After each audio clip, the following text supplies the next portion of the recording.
just going to go through the timeline in terms of when you can expect to hear from colleges, rolling, early action, early decision, regular, et cetera.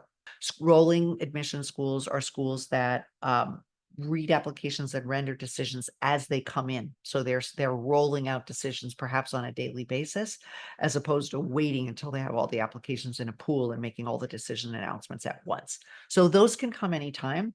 So there are schools that say they are rolling, and then there's schools that don't say they are rolling. They just say they're early action, but they seem to roll their decisions out pretty quickly. University of Oregon is a good example of that. Lake Forest outside of Chicago. I've seen it with Lawrence in Wisconsin, where those decisions can come pretty quickly. So those can come anytime.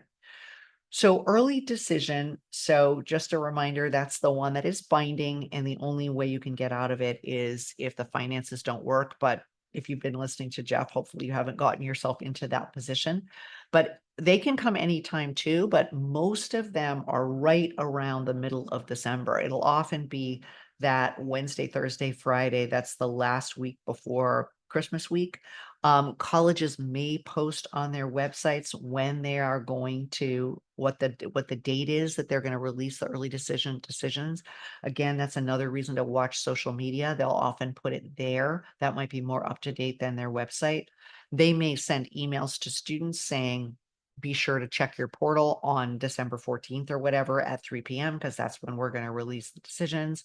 So most of them come in that, I would say between the 10th and 20th of December, more clustered around the 15th, depends on where the Friday falls. I haven't looked at the calendar. So what are the possible outcomes for ED? You've got three possible outcomes. One, the student is admitted. Yay.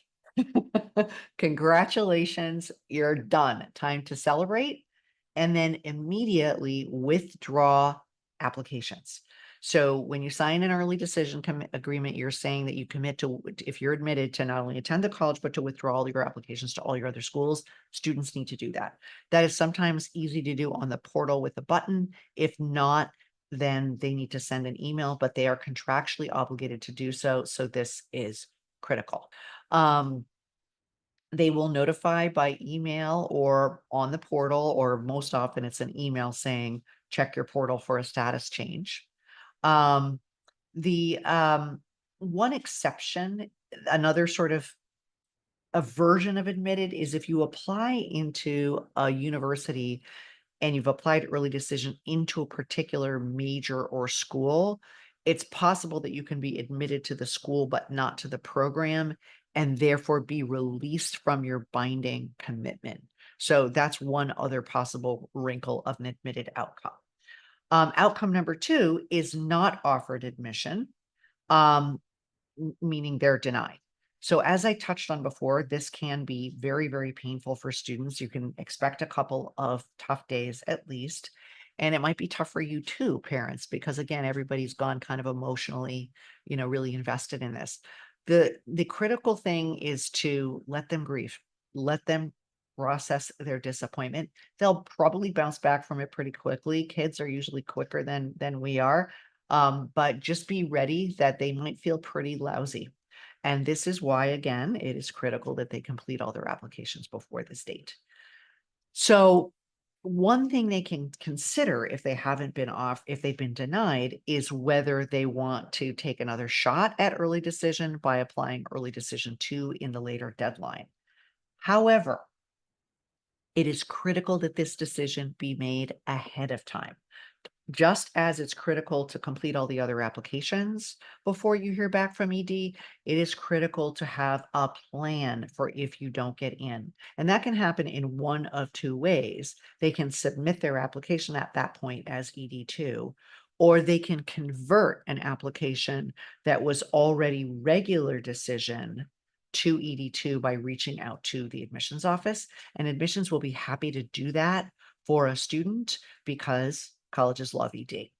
And as soon as they can, help them start getting excited about their other options. The third option that can happen with early decision is deferral.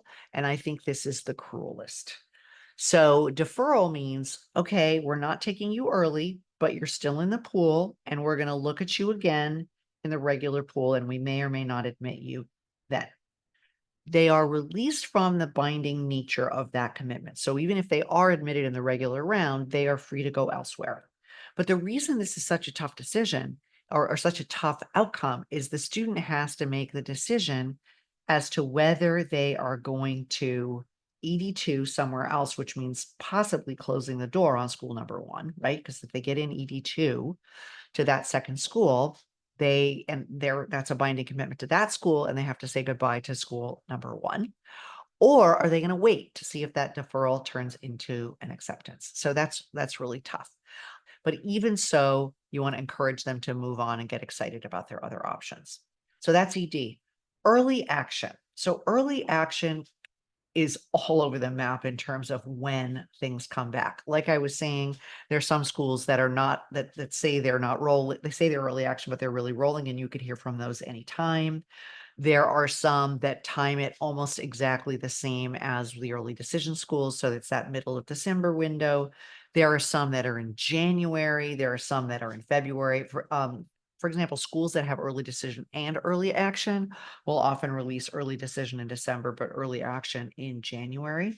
So the bummer about that is that that would be too late for an early decision too. So if a student is waiting for a really important early action school, they're, they're going to miss both ED1 and ED2 in waiting for that. The other thing that can happen with early action schools is they might release batches at different times, which makes everybody crazy and think of, conspiratorially about, oh, well, this group of kids that got admitted early is this or whatever. Usually not. It's usually just, administrative organization within in the office. But anyway, those can start coming back anytime. And regular decision, again, especially rolling, can come out anytime. They're supposed to provide decisions no later than April 1st. The early decision too will be usually a little earlier than that, right? So if early decision, if regular decision is released March 15th, early decision two might be February 15th or something like that.